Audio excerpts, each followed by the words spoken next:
Hey everyone, it's Tuesday morning's devotional, and we're looking at the life of Joshua, this great leader that trusted God and led the people into the promised land. And I want us to look at Joshua chapter 7 today because they've just come off this amazing victory where this huge walled city, Jericho, has been taken because God did it. And Joshua leads the people. He trusts God. He does what God says. They walk around for 7 days and then around the walls. And then on the seventh day, they walk around 7 times. They shout. God crumbles the walls and they win the victory. They're celebrating this victory, but now there's this kind of a molehill of a little town called Ai. And it's beside Jericho. They have to go take that. So some of the men come to Joshua and say, hey, this isn't like Jericho. It's just, just a few people here in this little village. And we can take this village. I mean, this is nothing. So don't send the whole army.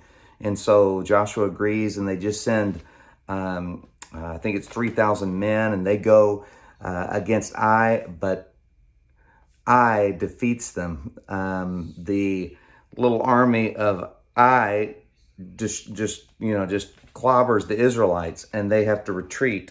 And they come back and say, they whooped us. It was awful. And Joshua, just goes to the Lord and says, Lord, what has happened here? Isn't that interesting, though? After this huge victory, they were very susceptible to defeat because of pride. But the sin that was committed was by a man named Achan and his family, because what happened was God told the Israelites they weren't to take anything from Jericho, none of the gold, the silver, the plunder, nothing. God says, that's mine. That's mine. And so this is the first city you're taking, so it's all mine. But yet this guy, Achan, in the Israelite army, he saw some gold and silver and all these things, and he had to take it, he thought. So he took it for himself and disobeyed God. And because of his sin, God allowed the Israelites to get defeated by this little village. And Joshua comes before him, and the Lord said to Joshua in verse 10, stand up, what are you doing down on your face? Israel has sinned. They have violated my covenant, which I commanded them to keep. They have taken some of the devoted things. They have stolen. They have lied. They have put them in with their own possessions. That is why the Israelites cannot stand against their enemies. They turn their backs and run because they have been made liable to destruction. I will not be with you anymore unless you destroy whatever among you is devoted to destruction. And so God says, hey, the reason you won in Jericho, I was with you. And now you've disobeyed me because I told the people that don't touch anything, but they did. Now it's interesting because after they repent and they deal with Achan and his family, God then says, hey, it's okay for you to take silver and gold from Ai and the loot from Ai. Take that for your own.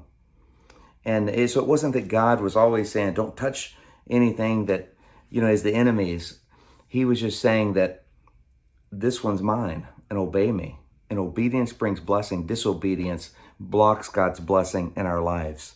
Because the greatest blessing is God's strength with us, His power with us. And when we sin and disobey Him and don't put Him first in our lives, it blocks that communion with God. And this was a serious sin against God because God said, basically, you're stealing from me. And I think about this first part, the first city that they defeated, God said, that one's mine. And then I'm going to provide for you. I'm going to provide down the road here. And that's the way God has always done it. He gets the first and the best. When it comes to tithing, God says, I want you to give you the first 10% of all you make to tithe. Put that, that's mine. Don't steal from me so I can bless the rest. God's always worked that way. Always the first and best to God. And then He blesses the rest. And He takes care of it. It's just about trusting Him and obeying Him. And so the Israelites repented, and then they took Ai. but they sent, the army against them because they were no longer going to be proud. And so I just really encourage you today that our true state is that we need God for everything, every breath. We need God for everything. It's just we don't always realize it until we get in a jam. Then we know it. But we need Him every day for everything that we have. So let's put Him first today. Put Him first in every area of your life. Put Him first in your relationships, your finances, your schedule. Give Him the first and the best today, and He'll bless the rest. God bless you. Have a great day.